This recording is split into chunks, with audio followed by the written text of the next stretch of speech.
everybody, welcome back to RS Trains. My name is Corey, and in today's video, we have a very special Alco RS3 to welcome to the RS Trains O-Scale collection.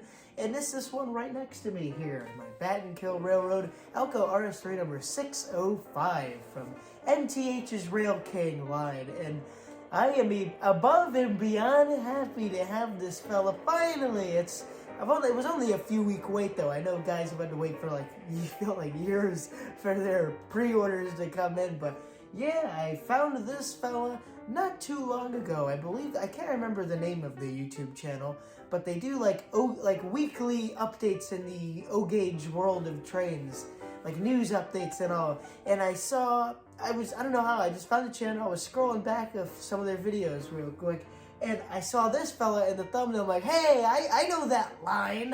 I'm not that far away from it. So I saw 605 on there, and I immediately put in my pre-order through Easy Catch Train Shop in Staten Island, New York. So had to wait a few weeks for it to come in, but what perfect timing, because I believe it released, or it wasn't like cataloged or anything in the official MTH RailKing catalog, but it was a rare Metka release. So I don't know how many they made of these. I'm just going to assume probably 30, which is usually what they do for these custom runs. So this is a hard to find custom run Alco RS3 from RailKing themselves. This isn't like a custom paint job by some guy I've never heard of who lives up in the Adirondacks or something.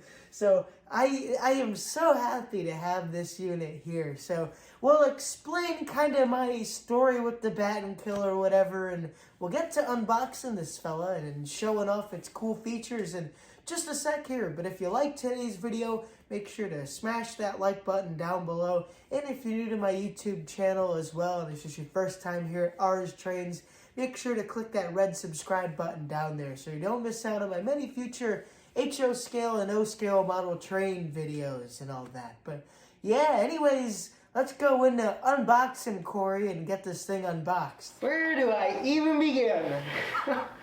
Looks like right here.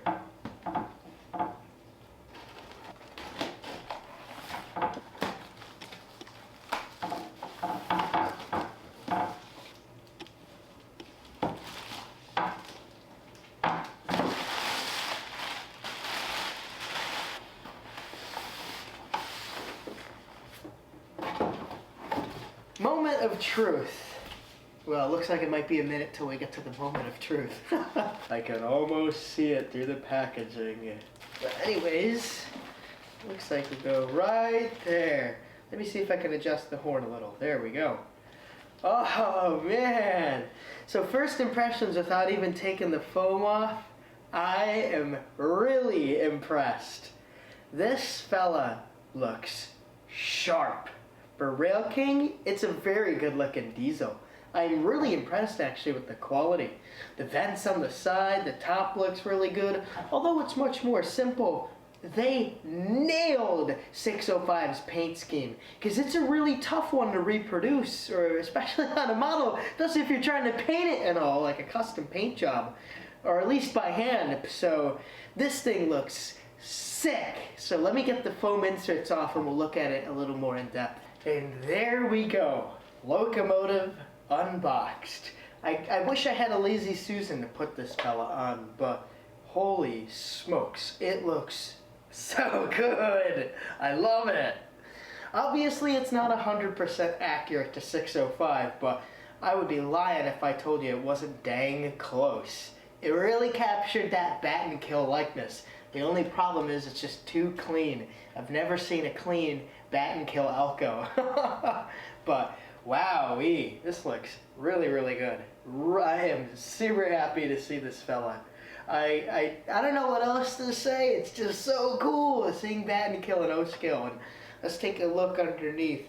Looks like we have dual rollers on each set of trucks here. So that is very nice for picking up that extra power needed to get this train moving about. It seems that the trucks are the same size as MTH Premier diesels, which I can compare it to my RS11 actually and see if that's true. So it looks pretty similar of a setup actually. So otherwise, besides that, I think it's time we get this fella running on the train layout. So let's get to it. Alright, and now that we're back, let me explain the story as to why I even got 605 in the first place. Well, I'm out of Saratoga Springs, New York, which is kind of like about an hour away from the Battenkill's Eagle Bridge Yard, which is pretty much where they do most of their operations out of today, from Eagle Bridge all the way up to Greenwich Junction, where they operate out of the Cargill plant, which is I think one of their 2 customers on that little branch line there. But way back in the day, though, like 15, 20 years ago, the trains used to go over to Greenwich, New York, which isn't that far actually from Saratoga Springs. And that's where the trains would stay at the engine sheds there. So 605 being one of the 2 original Battenkill RS3s there, besides 4116, was one you would always see pulling the freight trains up and down the branch line there. And it became very, I don't know how popular in the rail fanning world, but in the niche New York short line rail fanning group, the Battenkill has a diehard fan base, it seems. So I'd go out there a few times, whether it just be driving out there for fun, hoping I'd see a train, or the few times I did catch a train by luck, or what have you. But the thing though with 605 is I've never seen it run, and what happened was 605 went out of service the year I started RS Trains, the YouTube channel here, in 2018. So by the time I would get back into trains and then remember the Battenkill out there and eventually go out there and see them, 605 would already be like a year out of service. So this unit here has the MTH Proto Sound 3 with the DCS operating system on board. And it sounds great, and it works really well too. I don't have DCS yet, but I'm hoping that later this year MTH is coming out with the WITIU. So hopefully if that goes over well and people are like, yeah, no issues, then I gladly get me some. But I have to run it conventional right now. But running conventionally, it can go super nice and slow. It can go fast. It's got the directionals, of course, you can go forward, backwards. Sound-wise, it sounds just as an RS3 should. Although the horn is inaccurate to 605's actual horn, still it sounds really, really nice. She is a great smoker. Talk about a lot of smoke. This fella doesn't have a fan-driven smoke unit in it, but still, it smokes plenty, and it's not like my other old Lionel trains would just be a little puff, puff, puff.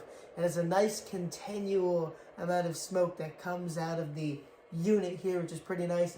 It seems to have operating couplers on both sides of the RS3, which is really nice. And one of my favorite features, which was the selling point for me, kind of like, tipped it over the iceberg into the shopping basket on Easy Catch trains, but was the fact that this unit here can go over 027 curves. Look how tight of a curve that this thing can go around here. If I was to get the other RS3 over there, it cannot go around nearly as tight of a curve. So what I really like about that is the fact that you have a locomotive that has all these fancy bells and whistles, but it can run around any track, which is really dang nice. So it can run on any loop here. It can practically, if it's got tracks in my basement, it can practically run around it. I am really dang happy to have this choo-choo train in the collection here. It is a wonderful Alco. It looks like an Alco RS3. It sounds like an Alco RS3. It's a pretty good Polar too, and I don't know what else to say. I'm just super happy. So anyways, I'll leave it off with the train running around for the rest of the video here. So yeah, I hope you all enjoy.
And yeah, that marks the end of today's video. Hope you all enjoyed this new addition of the fleet here. I certainly have. So yeah, I'll see you all in the next video / live stream / whatever I do. So stay tuned and bye-bye.